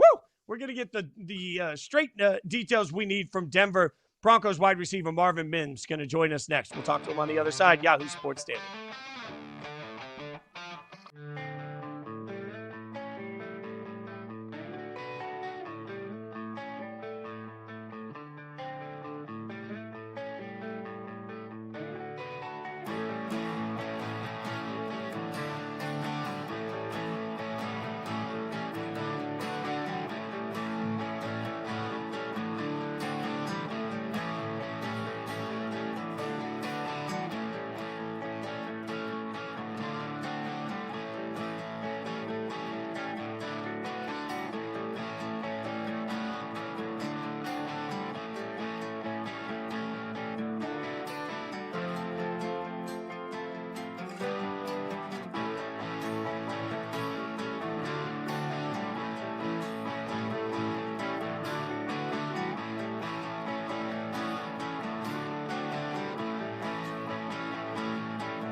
Marvin Mims Jr. holds the national high school record for single-season receiving yards. He led Oklahoma in receiving in all 3 seasons. Could the 23-year-old be on the verge of his NFL breakout? That's the question, and we'll get the answer from the man, the myth, the legend himself as he joins us right now on Yahoo Sports Daily. I'm Jason Fitz, and she's Caroline Fenton. We are hanging out with Marvin Mims. And Marvin, I see the tweet here. You hold the single-season all of high school record? Like, how do we celebrate that, dude? Yeah, it was a crazy year, but it happened so long ago. But it's still funny because a lot of people still bring it up all the time. So no, it's pretty cool. It's sweet, and it's a year that will for sure always be remembered, especially in high school. Do you get to talk trash to everybody? You're like, hey, wait, I have more yards than you in high school. Does that still? When do you get to talk on that? Oh, I think all the time. It's funny because I'll play like teammates from high school, guys because I mean North Texas, a bunch of guys from there in the NFL now. So I played a bunch of guys in high school, and I was always like bring it up, like, oh yeah, you guys can do anything with me in high school, and they'll just laugh. Texas high school football. built different. I'll go back into your past a little bit more too. I have picked Oklahoma as kind of my team of destiny this year. How stoked were you to watch your team take down Auburn on Saturday? Yeah, I was excited. It was a big game, the first SEC game of the season, and I actually know Jackson Arnold really well. Him being the quarterback at Auburn now, he was recruited kind of the same area. Denton's not far from Frisco at all, so kind of root for him, but also root for Oklahoma at the same time. Ended up being a great game, and we pulled it out. So just real happy, happy alum here, and just 4-0. So just keep on rolling. All right, Marvin, we got to talk about the Broncos. Now, full disclosure, I've got a Raiders tattoo and a Raiders helmet behind me. So first and foremost, I owe you an apology for all the things that I yell at your team on Sundays. But let's get to the game from Sunday. You guys take on the Chargers. What can you take away from a tough divisional loss? Yeah, I think the biggest thing for us is that, divisional games are really important and just to go on the road there and play that team. I mean, they've been hot to start the season and we give them a really good fight. And, even with last game in the past two games, I mean, we've been up in the fourth quarter and then, lose in the last second field goal. So we just got to find a way just to keep knocking, not lose games in the last second, and especially when we're up, just make the most opportunity and finish. What is it like playing for who I call an offensive genius in Sean Payton? What have you learned, kind of being in that offensive system? Yeah, I think you said it perfectly, just like an offensive mastermind. Just the way, I think the biggest thing that took me by surprise is the way he watches film. There'll be a lot of sessions where all the skill positions are in there watching with them, and he's so particular about all the different little things from splits, route depth, all types of stuff. So just to kind of learn from him, see the game how he sees the game, and just kind of be on the same page with him is it's a pretty cool thing. It takes time, but when you get used to it, it's a really cool thing. Similar question, but with another guy in the wide receiver room, Cortland Sutton. He's in Denver Bronco OG. What have you learned from him?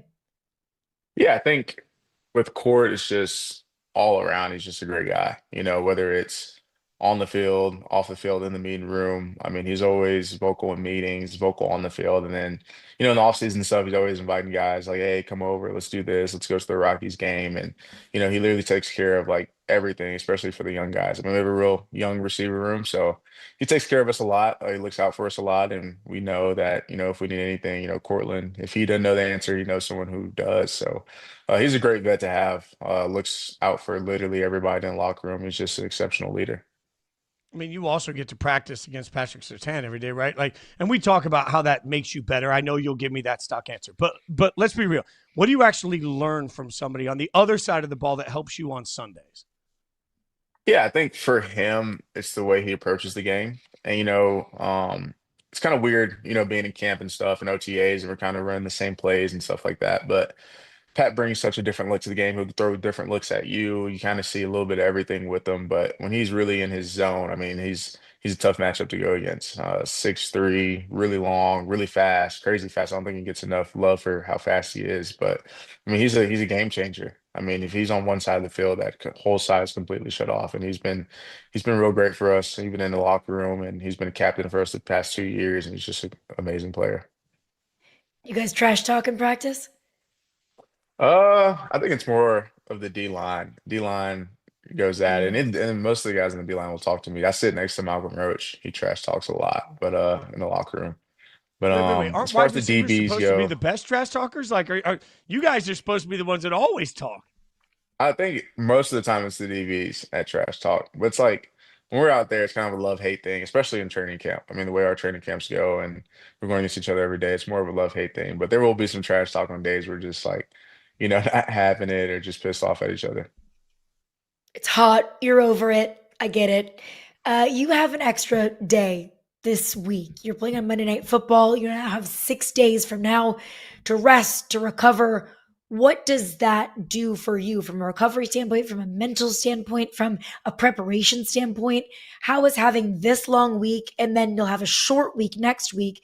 How are those 2 weeks different? Yeah, I think it's completely different.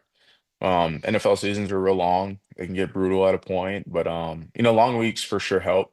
Especially us playing Monday night against a pretty good Bengals team, a team that's hungry for a win just like we are. So we're going to bring our best game and game plan for them as good as we can. And then following that week, we got to play the Eagles on a short week. So that's not going to be easy either. And then after that, we got to go to London. So, it's a tough little 3 week stretch right here. But at the end of the day, I mean, we just got to go in and, just keep attacking days, one day at a time and just not to look forward and just, take everything that's coming to us right now. I love talking to players about what maybe the rest of us don't understand sometimes. And there's a lot of conversation right now about quarterback development, young quarterbacks. You play with a young quarterback. When you hear all the conversation about the way quarterbacks are developed and how much time you get them, what do you think the key is developing a young star at that position? Yeah, I think the thing is that I just want them to be comfortable. And especially with Bo, I mean, last year he shows so much, talent and potential, got us to the first playoffs, and I don't know how long since Denver's been to the playoffs. And, this season, this offseason, even last year, I mean, he's been a great leader for us, real vocal. When Bo Nix is in the huddle, I mean, he's locked in, he's dialed in, he's serious. And just like the quarterback is the hardest position to play in football. You got to control everybody, from the O line, play call, running backs, receivers. So I think the biggest thing being around a quarterback is just try to make his job as easy as possible, and with being a returner and a receiver, just trying to make plays that I can on the ball and being a returner, just trying to get him great field position so he can have short drives and get some points, but being a quarterback's tough. And I think I realized that Bo's rookie year and just realizing him coming in and how well he handled it, but at the same time, also realizing how much he had on his plate. Are you guys seeing any change in year two on the way teams are attacking him now that they have more proof, more film on Bo? I wouldn't say that. I think it's still a lot of mixed different looks. I wouldn't say it's just a Bo Nix thing. I think it's more of like a team thing, the way teams are trying to attack us as an offense and kind of knowing who we are and how Coach Payton likes to call plays. But I think there's some games where, we struggle at points and times, but there's sometimes we flash a lot. And I think the biggest thing is just consistency. The more we can get consistent and just make good plays and make good drives at key spots in the games, the better off we'll be. We talk a lot about, in what we do, sophomore slumps, quarterbacks coming into their second year that might struggle a little bit or take a step back or have a learning curve period. You obviously work with the quarterbacks a lot. You're observing it, you're seeing it, you're talking with your quarterback. Why do you think that quote unquote sophomore slump might be? Not necessarily for Bo, but just in quarterbacks in general. Yeah, I think just in the NFL, I mean, you especially coming off of a great rookie season, I think there is a sense of comfortability, especially with anyone. I mean, even me myself, and just staying hungry, staying and being comfortable. I mean, just like you guys asked me earlier, they're throwing different looks at them, or they game plan against them. Like the more film you get on yourself in the NFL, the harder things will be. And once you are one of those guys that make a name for yourself, teams will attack you. Teams will come with a different mentality than they have in the past. And I think that's kind of what we're seeing. And also just with, the hype of our team starting off the season, a lot of teams have us circled on their schedule and, just want to give us the best they can. So, we got to respond. We got to be better. But, I like where we are. I like the team we have, and I like the guys we have in the locker room. We're Like we also seeing a mentioned, ton. you went to sorry to Go ahead. step on your toes, Fitzy, but like we mentioned, you went to Oklahoma, a quarterback factory, and you had the privilege of playing with a lot of quarterbacks. There was some rotation in your time there, whether it was Spencer Rattler, Caleb Williams in his time at OU, Dylan Gabriel. How was your experience in college working with different quarterbacks? How has that kind of helped you or guided you in your time now in the NFL working with a young quarterback? Yeah, I think in college, it's a lot different. I mean, we're kind of like at the same time, we're all like young kids trying to figure it out, going out there playing ball. And at Oklahoma, you're going to get the best recruits. I mean, we had Spencer Rattler my freshman year, and then Caleb Williams my second year, and then Dylan Gabriel my third. And the biggest thing, all three of them, is just like how different they were, in terms of how they see the field. And then my third year, we had Jeff Levy as the OC. Dylan had already been in the system. So for me and Dylan, my third year is just a lot of me listening and kind of hearing what he has to say about the offense. And then the first 2 years was trying to just see what Caleb and Spencer kind of liked and just got comfortable with them. But I think it's cool. It's cool to see how different people approach the game. I mean, my rookie year, I have Russell Wilson, a guy who's going to be a Hall of Famer, and just to hear all his stories and how he thinks about different routes. To me, being that young at that age, I think I was 18, or not 18, but 21 my rookie year, and just to hear how specific he wants every route and all that stuff. Just attention to detail was just amazing for me. And the thing that surprised me a lot about Bo is that he came in and it was kind of just like Russ, maybe not as particular, but just like what he wanted. He knew what he wanted. He knew what he wanted to see out there. And I just thought, I knew for a fact that he would, pan out and just be an exceptional player for us his rookie year. And, end up leading us to the playoffs and having a great year. And now we're just, trying to build on that and get even better and just be one of the top offenses in the league. And just, I think it's just all just kind of as quickly as we can gel, the better off we'll be. Okay, so every year, I've been lucky in my career. I've covered the draft for about a decade at this point. I feel like every year we're like, this is the best wide receiver class ever. That's what we do all the time, right? Why are young wide receivers coming into the league so anticipated? Like, what's made the development of wide receivers so much better at the college level? Yeah, I think even when you look at it, we have one of our receiver coach, Kerry Colbert, played at USC, played in the NFL for a good amount of time, and sometimes he'll bring up like old clips. Like last week, we were watching some pretty old clips of some stars in the league, and it's just like you watch their route running, you watch all this stuff, and it's like it looks like old. Like it's like a kind of like a new generation of route running and the way guys move and just athleticism and not taking away anything from like, the older guys because they were dogs when they were playing. But at the same time, it's just, I think the training, the accessibility of all this type of different stuff is just so different nowadays. I mean, you can see it in high school, kids growing up, and then you get into college. And I think the biggest thing is that you do all this crazy training and stuff, but in certain offenses, a lot of it's a time and offense. You know what I mean? So you can't sit there all day in your route doing all this different stuff. You got to be ready for the quarterback. So I think that's why we're seeing receivers just so more developed nowadays. But at the same time, like I kind of said earlier, you just want to get to that point where you're not doing too much and just, but you're open and ready for the quarterback. Who are those guys in the league right now at the receiver position that you're like, yeah, I want to watch that. Like this guy's going to do something that excites me. Yeah, I think, dude, there's so many guys. I mean, I've been in Pro Bowl my past 2 years and just sitting in the room with, Nico Collins, Stephon Diggs, Tyreek Hill. I mean, we're talking about three guys who do completely different things, Jamar Chase, but they're all just exceptional at what they do and they're really good at it and it's hard to stop. I mean, you talk about Nico being 6'4", freaky athletic, fast as can be, Tyreek Hill, fastest player maybe that's ever touched the field.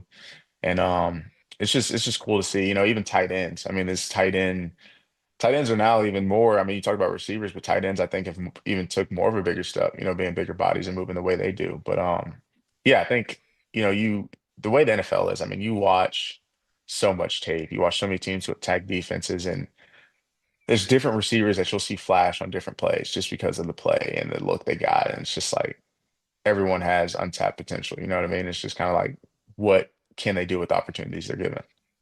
All right, before we let you go, Marvin, you are on primetime TV, taking on the Bengals on Monday. For people that might be tuning into a Broncos game for the first time this season, what's the identity of this team? What do you want people to take away from watching the Broncos? Yeah, I think for us as a team, one of the biggest things is just being a smart football team, playing hard and being physical and playing longer, as physical as we can for our opponent. And as long as we do that, we'll be in favorable situations. And I think, this season we've been in very favorable situations our past three games, and we just haven't been able to finish. But as long as we keep doing what we're doing, and Coach Payton has a tremendous culture and just stay true to it, I mean, I think we'll be in a good place. And Broncos country is special. I mean, this will be our second home game of the season, and with it being a night game, it should be pretty rowdy. So you'll be able to hear it through the TV and see it. But it's a definitely a fun place to play. Yeah, Denver at night, one of the best environments in the league by far. Marvin, man, we appreciate your time. Thanks for hanging out with us. It's going to be fun to watch you kick ass all season. Should be a fun one for Denver. Thanks for the time, brother. We appreciate you. Yeah, thank you. Thank you guys for having us. Thanks, Marvin Mims Jr. hanging out with us. Absolutely crushing it. All right, coming up next, more disappointing. Mets, Tigers, we'll figure it out. Yahoo Sports Daily.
The Mets and Tigers competing for whose downfall was better.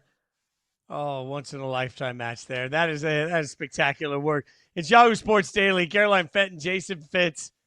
Look, we've got meltdown after meltdown happening in Major League Baseball right now, and so many people are focused on the beginning of the NFL season and college football season and all of these things that maybe there's a little bit of a pay no attention to the man behind the curtain. But let's be honest, the MLB bracket for the playoffs will be set this weekend. The Mets have a $340 million payroll. That is not a misspeak by me. That is $340 million. The Tigers at one point led the Cleveland Guardians in the Central by 15 and a half games, and both of them could miss the playoffs. So which collapse in your mind is more embarrassing, Carolyn? It has to be the Mets because of what you just said. $340 million that they spent like the New York Yankees so they could be the New York Yankees. But unfortunately, the New York Mets are going to Met. They paid that man right there, Juan Soto, all of that money to get themselves over the hump. And they can't get over the hump. Well, haven't gotten over the hump. We shall see. But I think it's more of an epic collapse for the Mets just because of how much they invested into this roster. And you look at the teams around them that have spent similar to them. The Dodgers right under 350. I mean, the Dodgers are one of the best teams in baseball. You look at the Yankees right under 300 mil. The Phillies, the Blue Jays, Chicago, the Cubs, that is, not the White Sox. The White Sox stink. But those teams, those are all playoff teams. Those are all some of the top teams in the league. Those are all legitimate World Series contenders. The Mets are the outlier. I think for that reason, the spending alone, that makes it more devastating. Look, I hear you on that because you're right. The expectations were higher for the Mets. The money's higher for the Mets. The Mets will, they went out and did everything that you're supposed to do. And this is what you want your favorite team owner to do. Go spend money and go field a team. It hasn't worked. But when you ask what's more disappointing, anytime something's historic, that's when everything stops for me. There has been in the division era, never been a larger collapse than what we are seeing by the Detroit Tigers right now, ever in the history of the divisional era of Major League Baseball. That's significant to me. When you are talking about a year ago on August 10th, the Tigers had a 0.2% chance of making on the playoffs and defied all odds. It was a great story. This year, they had a 0.2% chance of missing the playoffs, and they could do that again.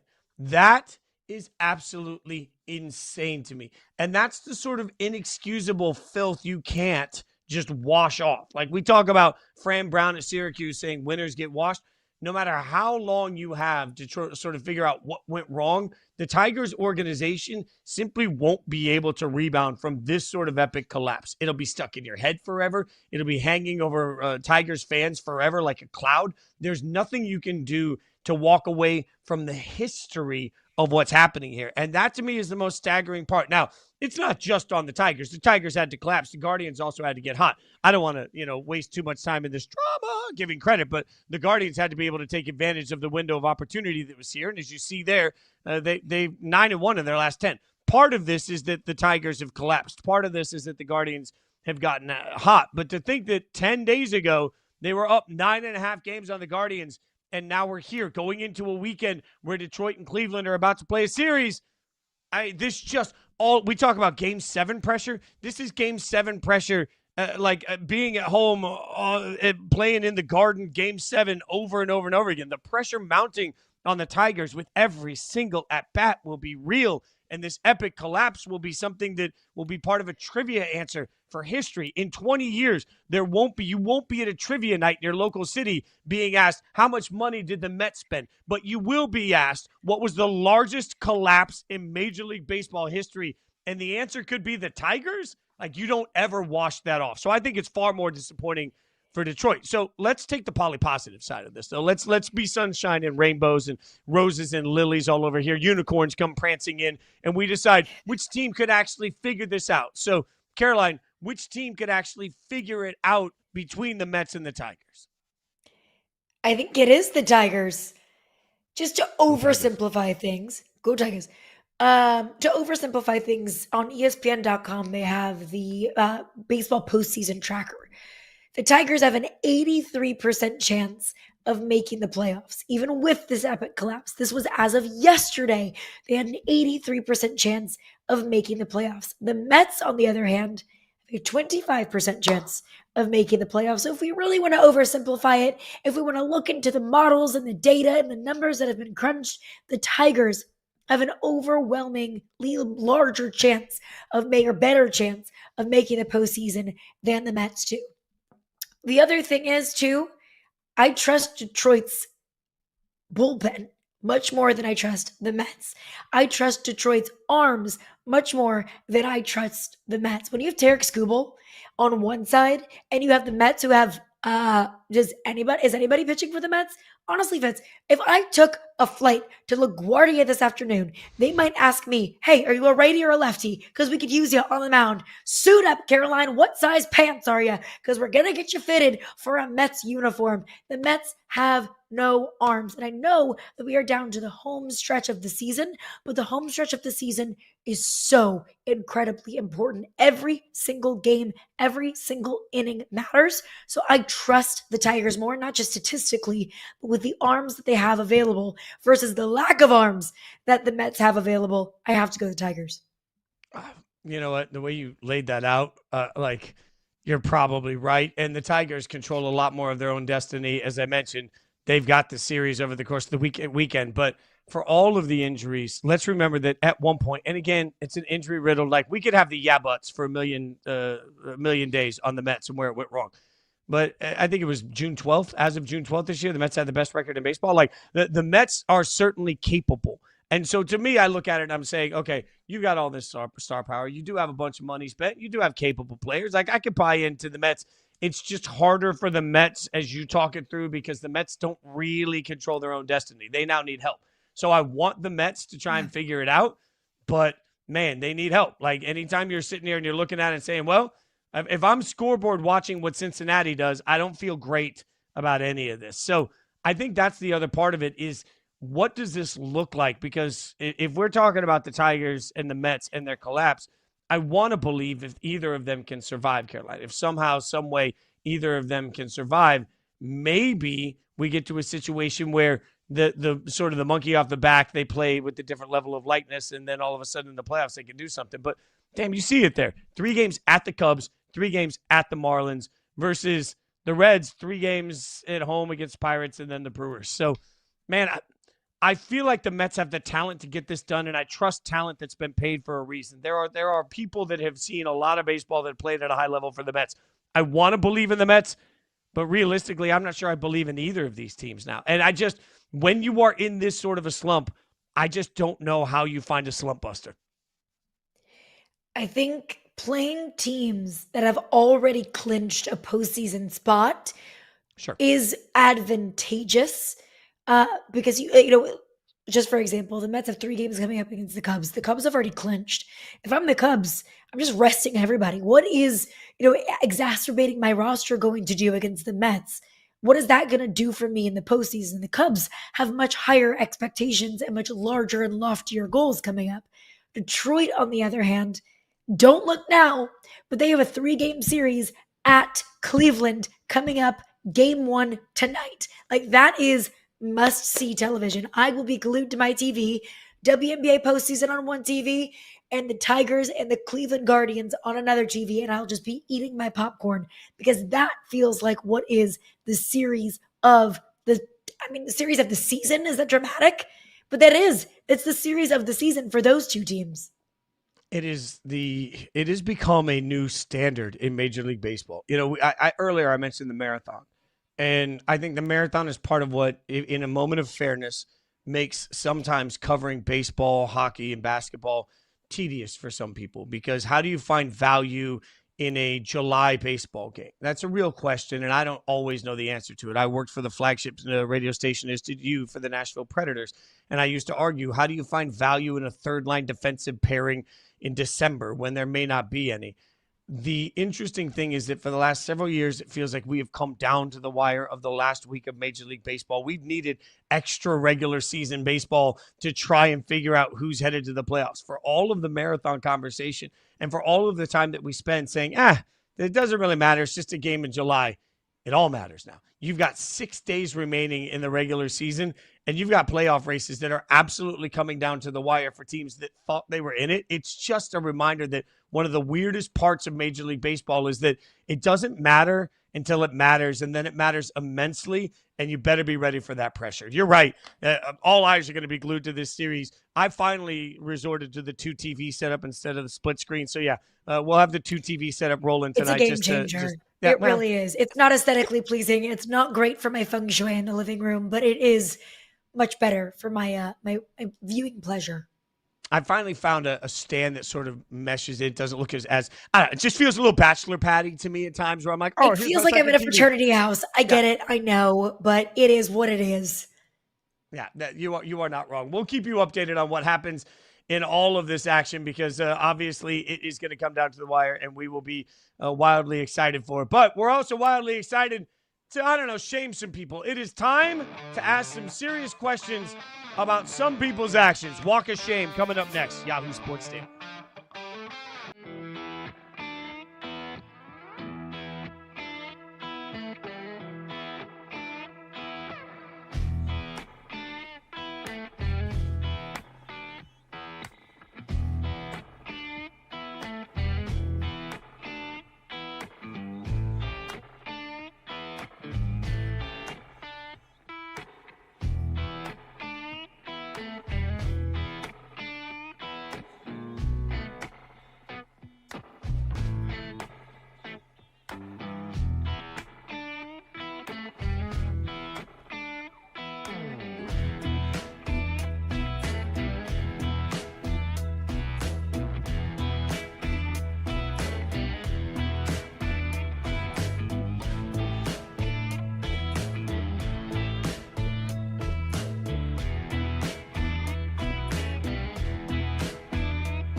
This photo of Arch Manning's stare down, an interesting moment over the weekend in college football. Yahoo Sports Daily, Caroline Fenton, Jason Fitz. Let's get to some walk of shame, my friend.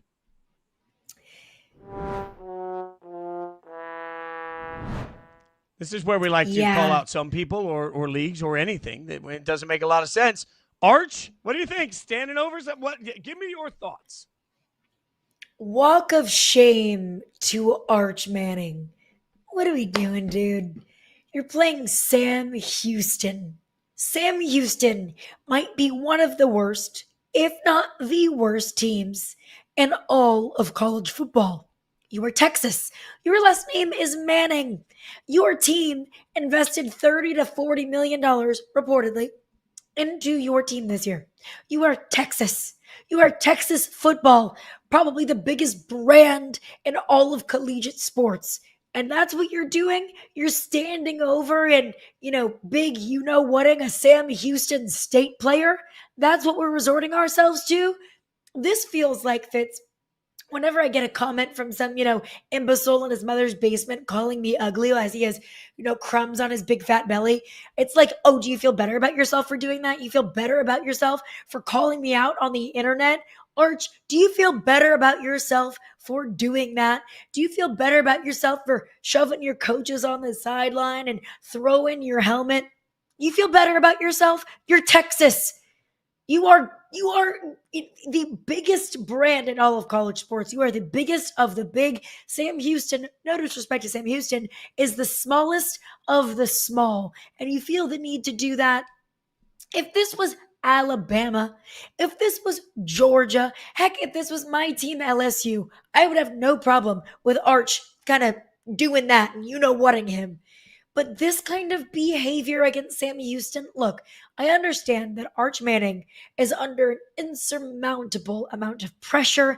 Everything he does, everything he says, and everything he doesn't do and doesn't say is inspected under a microscope. I understand that the expectations for Arch feel unreachable, that the pressure that is on that young man's shoulders is insane. I get it. I understand. And that if he wants to flex wherever he can after being ripped apart by the media over the past couple of weeks, I get it. I understand. But you're bigger than that. You're better than that. Be better than that. Hold yourself to a higher standard. It's Sam Houston. That's great that you can get your lick back against Sam Houston. Do it against Georgia. If you have to pay a team to come to your stadium and play them, and that's what this was. Sam Houston got a fat payday for playing this game.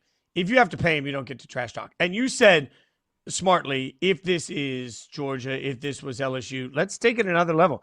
If this had been, I don't know, a year ago, and Shedeur would have walked up and just done that to somebody, we would be freaking out that he's doing it to the standard we hold Arch to shouldn't be any different than the standard we hold any other superstar quarterback to. And if you're out there against an opponent that you paid to come into your stadium because you're basically funding their athletic department as a trade-off to get it to be able to kick their ass in front of your home crowd, you don't get to talk your talk for kicking their ass. That's what you paid them for. You already wrote them a check to walk in the ring and get their butts kicked. Now you're going to stand over them like you're doing something special? Like, this is just, it's a bad look. And again, if it was a quarterback that was less loved by America, there would be absolutely just calling everywhere about his ability, sportsmanship, all of these things. But it's Arch. So it's like, oh, no, I love that he got his swagger back. I don't. Get your swagger back against somebody that you deserve to have your swagger back, because all you look like in this situation is a bully. Like, you went out, you paid them to play, and then you beat them, which is exactly what you're supposed to do when they get a check for showing up in the first place. So I have absolutely no love for any of this. I'm going to take a walk of shame too. I'm going to send an entire league down a walk of shame. All right, this is tough to do. It's tough to walk an entire league down the walk of shame. Did you know that preseason hockey has started? Like, what are we doing? The NHL takes forever to decide who's going to hoist Lord Stanley's Cup. And this coming from somebody, again, that has worked for a flagship, that has covered the league at the highest possible level, and then has a basement full of an inappropriate amount of Las Vegas Golden Knights Stanley Cup championship gear. It's everywhere. I love hockey. Preseason hockey does not belong on anybody's radar in September. You cannot send everybody through a grind that takes you all the way to summer before we figure out who's going to win the cup. And then a couple of months later, we're in the thick of just getting all of this greatness. And to be clear, I will call the NBA out for the same exact thing when we start talking about NBA preseason games that don't matter in a couple of weeks. Like, read the room. How many people are actually sitting around saying, oh my God, I need preseason hockey right now? Preseason hockey is a tough watch anyway. I understand it's a necessity. I understand that you're going to go through this, but this is the right time. Not later, not load management, not the end of the season. This is the time to talk about why we should be truncating these seasons. Because if we're starting hockey in September, when it didn't even end until school was out for most people in June, what the hell are we doing, Caroline? Like, I love this sport. And as somebody that loves this sport, there is not a minute of it I could convince myself to watch in preseason. We will watch preseason football. Why? Because the last meaningful football we got from most of our favorite teams was the beginning of January. So when we get preseason football, it's August. Could have had a baby in that time. You got 9 months. You're sitting around, you're salivating for it. Right now, You're going to give me like hockey light a few months after we just ran through the gauntlet known as the Stanley Cup playoffs, which is its own wildebeest of a season. I'm out. I'm out on preseason hockey. Well, and let's not pretend that the NHL is anywhere near the NFL in popularity, that we are all gluttons for football, that if we had football on a week after the Super Bowl, we'd watch it because that's how obsessed we are with football. With hockey, I mean, you say, who's excited for preseason hockey in September?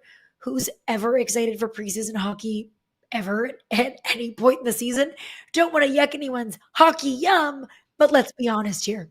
I know this year is a little bit different because of the Olympic break, that we have the Winter Olympics, there will be a majority of players in this league that are going to be participating in the Olympics, so that this season is a little bit different, a little bit off. It at least explains why we're having preseason hockey this early. But I will say the same thing about preseason hockey that I will any other league that goes up against football. You'll lose.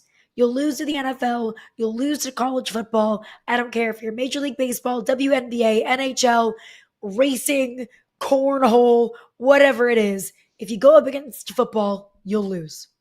If it's preseason for those sports, keep it behind closed doors. Don't sell tickets. Make it scrimmages against other teams and worry about making your team better. Don't bore all of us trying to watch the preseason product. We'll be back tomorrow morning, 9 a.m. She's Caroline Fenton. I'm Jason Fitz. Thanks for watching Yahoo Sports Daily. Have a great day. We'll see you tomorrow.